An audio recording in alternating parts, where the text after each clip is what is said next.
Hey folks, it's Ash from BeingSwenglish, and being a Brit living here in Sweden, I can't ignore the headlines this morning that ABBA will be reforming. This is also of course part of the FREDAG video series because it is Friday and it can only mean one thing. A video from BeingSwenglish with interesting random facts about Sweden. ABBA is one of the greatest exports from Sweden, and whenever you mention the word Sweden, the first thing that comes to mind is probably ABBA, followed shortly by meatballs. But it has been 40 years since the band split up, and I mean that quite literally because the band did actually consist of two married couples. But shortly before the band actually completely disappeared, the two couples sadly divorced. But then they did actually continue to write music. Some of them even continued to pursue their own solo careers. They wrote musicals, and of course they made a lot of money from royalties from the various ABBA shows all around the world, and of course their music still selling. At the time, back then, they were actually quoted as saying that no amount of money will ever bring the band back together. Well, it might seem that that case is a little different now. They have announced that there'll be a brand new album coming out in November. There's even going to be a virtual show located, interestingly, in London, not Sweden, which will consist of virtual avatars of the four members of the band. Oddly though, however, they're being de-aged by CGI, computer graphics. In fact, the company behind Star Wars films, Lucasfilms. But that seems weird because people love to see ABBA as they are now, surely, rather than de-aging them and making their faces look younger. Don't quite understand why they're doing that. So anyway, in this video I thought it might be quite interesting to give you some interesting and unknown ABBA facts, things that you might not have known before. These are courtesy of a website called scandykitchen.co.uk, where you can read more about them there. But in the meantime, let's crack on with fact number one. People might be thinking that the band are reuniting because of money, which is quite often the case that these bands reunite when the cash starts to run out. Well, it's estimated that each member of ABBA is worth about $250 million each. Not only that, but Anni-Frid, who is one of the female members of the band, just sold her house just down the road from me. It was listed by Christie's, which is a very expensive site to list your house on, located in a small town just near me in Glumslov, and it was listed at 25 million Swedish crowns. That's about £2 million. So if anyone suspects that money's running tight, I think it's probably highly unlikely. The next one is that before ABBA actually became ABBA, they were originally known as Festfolk, which basically means party people in English if you translate it directly from Swedish.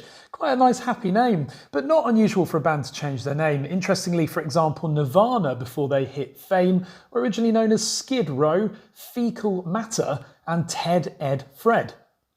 Now this is a great one. In 1974, ABBA won the Eurovision Song Contest with their brilliant song Waterloo. But you might find it quite interesting to know that the UK gave them nil points, no points.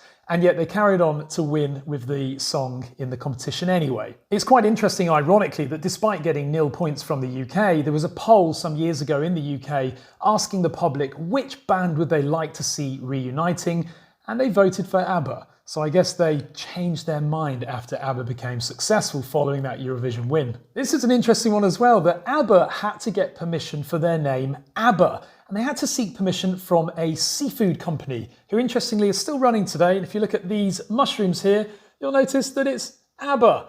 They're really good, these, by the way, cream mushrooms. But they were given permission successfully. The reason they chose ABBA is because it's actually the initials of their name. So Agneta, Anni-Frid, Bjorn and Benny. ABBA. Interestingly as well, ABBA.se or ABBA.se, the Swedish domain name, is actually taken and owned by that fish company. So I then checked ABBA.com expecting that ABBA would own that. But no, it's owned by the American Bed and Breakfast Association. But interestingly, ABBA.co.uk is still available, although it's registered by a domain hogger. And no doubt with ABBA now establishing their show in the UK, I'd expect that domain hogger is expecting an offer very soon. So ABBA's first ever single together was a song called People Need Love. I don't actually recognise that song, but it's a really, really good one for the pub quiz people out there, so keep that one in your memories, because being that ABBA's quite topical right now, you might see it at the next pub quiz. Did you know that the most commonly misheard lyric of ABBA songs, according to some polls, is in the song Dancing Queen? Apparently people hear chicken the Dancing Queen instead of digging the Dancing Queen. I can't say I've ever heard that. It could be the fact that you most often hear that song when you're incredibly drunk. That could be a contributor. Apparently the second misheard lyric is in the Dancing Queen Feel the Meat on the Tangerine. Now, I didn't know this one, that Anni-Frid, one of the female members of the band, is not Swedish. She was born in Norway in a town called Björkesen, but she grew up in Sweden. So most of the Norwegians would of course claim that ABBA is a quarter Norwegian, not just Swedish. And I think most people, probably if you asked anybody in the world, would think that the band are entirely Swedish. Well, they're not. And finally, in 1979, a year before I was born, ABBA actually fronted a poster for British Rail and a campaign called Keep Britain Tidy, promoting people to start picking up their litter and keeping the streets of the UK a little bit cleaner than they are. How nice. Interesting, however, that the UK used ABBA rather than a British band. But there you go. ABBA clearly were very popular back in 1979, just as they are now.